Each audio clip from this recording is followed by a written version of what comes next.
भक्तों, आज आपको शिवपुराण उमा संहिता में जलदान, जलाशय निर्माण, वृक्षारोपण, सत्य भाषण और तप की महिमा की कथा आज शिवपुराण में सुनाऊंगा।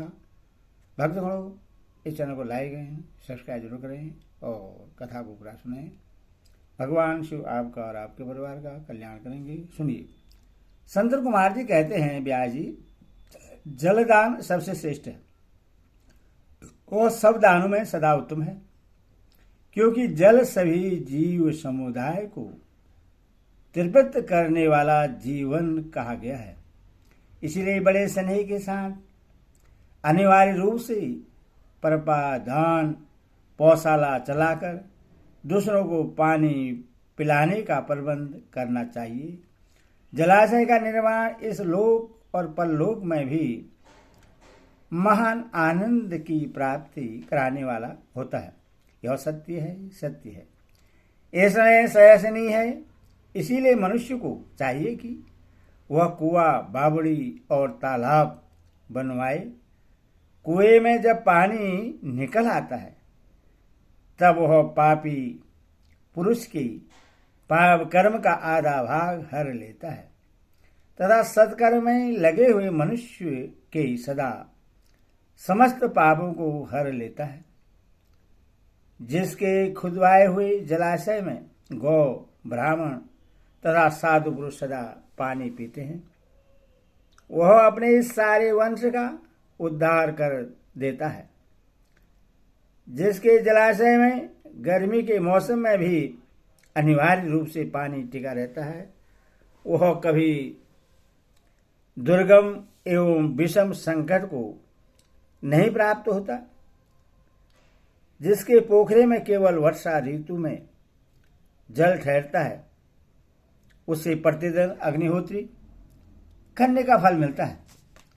ऐसा ब्रह्मा जी का कथन है। जिसके तड़ाग में शरद काल तक जल ठहरता है, उसे सहस्त्र गोदान का फल मिलता है। इसमें शेष नहीं है। जिसके तालाब में हेमंत और शिशिर ऋतु तक पानी मौजूद रहता है, वह बहुत सी सुवर्ण मुद्राओं की दक्षिणा से युक्त यज्ञ का फल पाता है।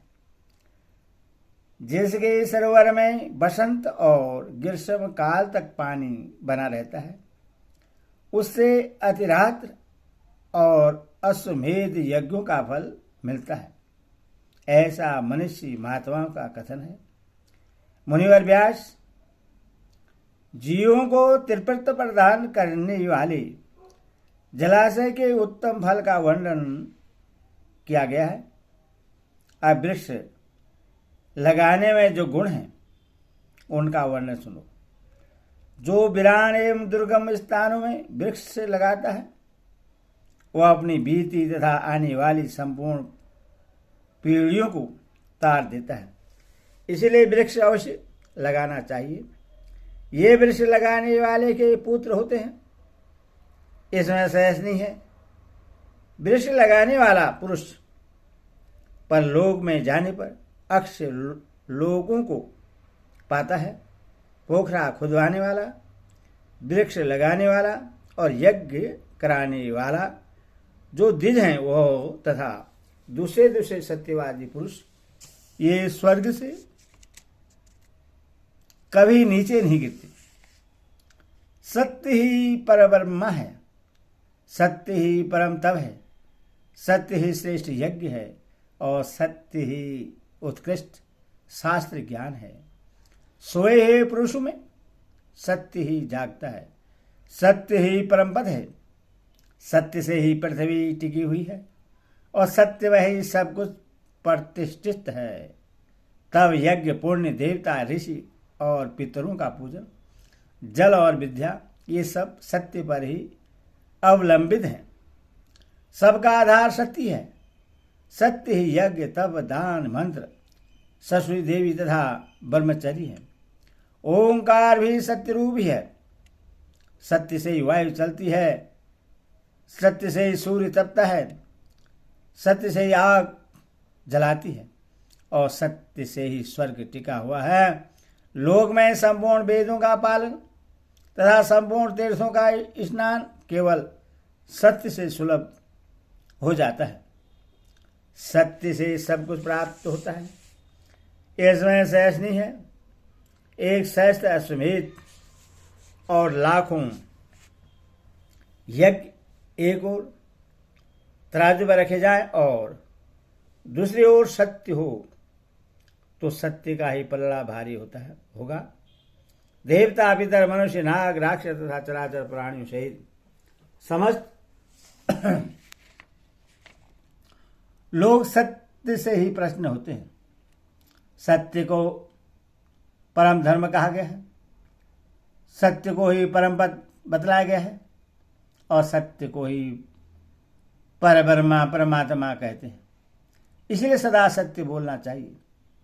सत्यपरायण मुनि अत्यंत दुष्कर तब करके स्वर्ग को प्राप्त हुए हैं तथा सत्य धर्म में अनुरक्त रहने वाले सिद्ध पुरुष भी सत्य से ही स्वर्ग के निवासी हुए हैं। अतः सदा सत्य बोलना चाहिए। सत्य से बढ़कर दूसरा कोई धर्म नहीं है।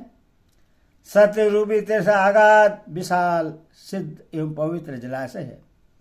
उसमें योग युक्त होकर मन के द्वारा स्नान करना चाहिए। सत्य को परमपद कहा गया है। जो मनुष्य अपने लिए, दूसरों के लिए अथवा अपने बेटे के लिए भी झूठ नहीं बोलते वे ही स्वर्गगामी होते हैं। वेद यज्ञ तथा मंत्र ये ब्राह्मणों में सदा निवास करते हैं, परंतु असत्यवादी ब्राह्मणों में इनकी प्रतीति नहीं होती। और सदा सत्य बोलना चाहिए। तदंतर तब की बड़ी भारी महिमा बताते हुए संत कुमार जी ने कहा, मुने, संसार में ऐसा कोई सुख नहीं है जो तपस्या के बिना सुलभ होता हो। तब से ही सारा सुख मिलता है। इस बात को वेद वेदा पुरुष जानते हैं। ज्ञान, विज्ञान, आरोग्य, सुंदर रूप, सौभाग्य तथा शाश्वत सुख तब से ही प्राप्त होते हैं। तपस्या से ही ब्रह्मा बिना परिश्रम के ही संपूर्ण विश्व की सृष्टि करते हैं। तपस्या से ही विष्णु इसका पालन करते हैं।